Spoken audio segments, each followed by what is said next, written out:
said hello from Lille over in France, and I'm actually just across La Manche, as they call it in France, over in London.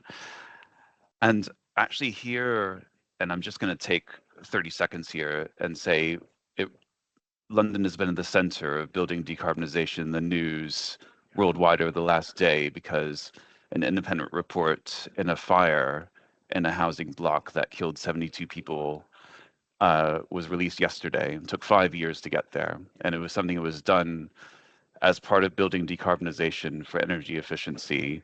And it shows what can go wrong if coordination is not happening, if governments get so focused on saving money and the voices of people that are involved and that are the occupants are not listened to.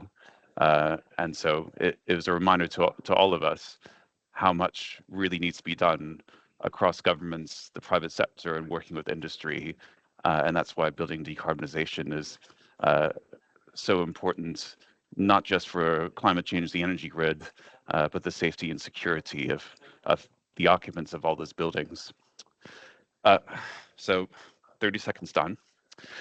And I would say that the scope is was set and the long name is sitting there because we know that a lot of cities across Europe are grappling both with the Energy Performance of Buildings Directive and the new guidance inside for cities to really explore integrated renovation programs.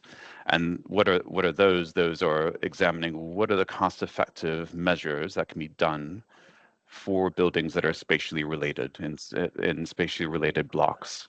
And that's going building by building or even property by property, and actually how cities can help building owners, both themselves as the building owner and also the private sector as well, to do it in a more to renovate in a more integrated way and accelerate the rates of renovation.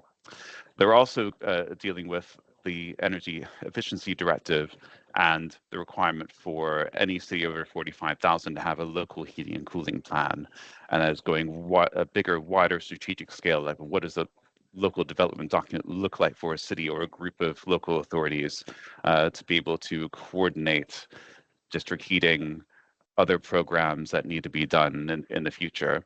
And of course, on top of this is the future electricity market design, removing so much energy onto heating, so much electricity demand, creating it through heating and cooling for electrifying heat in buildings especially, and creating flexible energy resources, solar, batteries that work with electricity grids. How does that support the decarbonization of those buildings as well? So that's the kind of larger thematic scope, and let's go a bit more in detail. Next slide. And start thinking about the pillars that we set around better regulation, better knowledge, and better funding. Of course, as I said before, that you're trying to create, you're trying to use the Energy Performance of Buildings Directive to create integrated renovation programs. Well, what criteria does a local authority use to identify them? And how does that support that integrated renovation program, support the local heating and cooling plan at a bigger strategic level?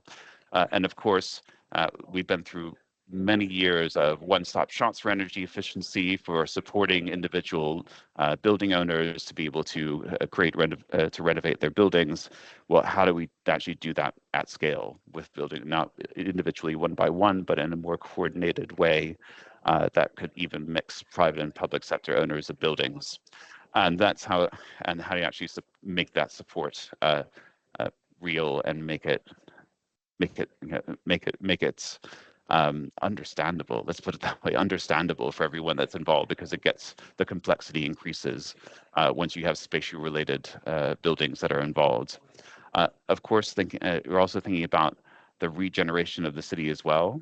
How does it impact on urban regeneration for the social and economic goals that a city has, not just the environmental ones, and also the impact on climate change adaptation, because this isn't all about mitigation through reduction of energy use or the use of renewable energy more effectively as it becomes more abundant in the future, but the adaptation and resilience of that city. Next slide.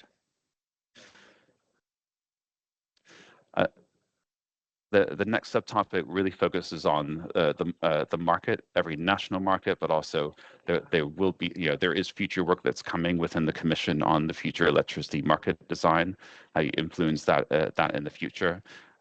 Communicating with renewable energy communities, that's one part of the Energy Performance of Buildings Directive that you have to take into account in creating your integrated renovation programs, and of course how those heating and cooling plans that are being designed by cities or implementing fund infrastructure.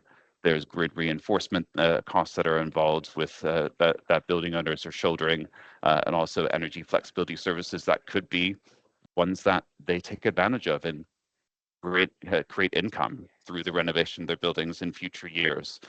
Those are all things that kind of feed into the funding side, and of course, the cost effectiveness of those spatially related buildings is something which is expressly put into the Energy Performance of Buildings Directive, which I can add for a second was being finalized while I was writing with Jonas and Isabella the Ex-Ante assessment. So it was almost you were designing this live as the legislation was being completed and revised, and those questions that the EIB or national infrastructure banks are asking about, well, how do we create a blended finance for implementing integrated renovation programs? How do you actually lever in that private sector investment and use the public sector to de-risk and provide that confidence in the market to bring them forward? Because this partnership is about how you actually bring forward renovation across all buildings in a city, regardless of ownership, and not necessarily just the ownership of the buildings under your control as a city. And then finally, promoting those economic benefits of renovation fairly and equally. A lot of some of the territorial impact assessment, one of the comments that came out when it was being done on the Energy Performance of Buildings Directive by ESPON was that, especially in Southern and Eastern Europe, those who were already economically ahead were benefiting more than others, and also across Europe. People that lived in smaller and medium-sized cities, again, those who were already economically ahead tended to benefit more than others that were a bit behind. So those were things to keep in mind as well. Let's go to the next. I'll hand back to Jonas.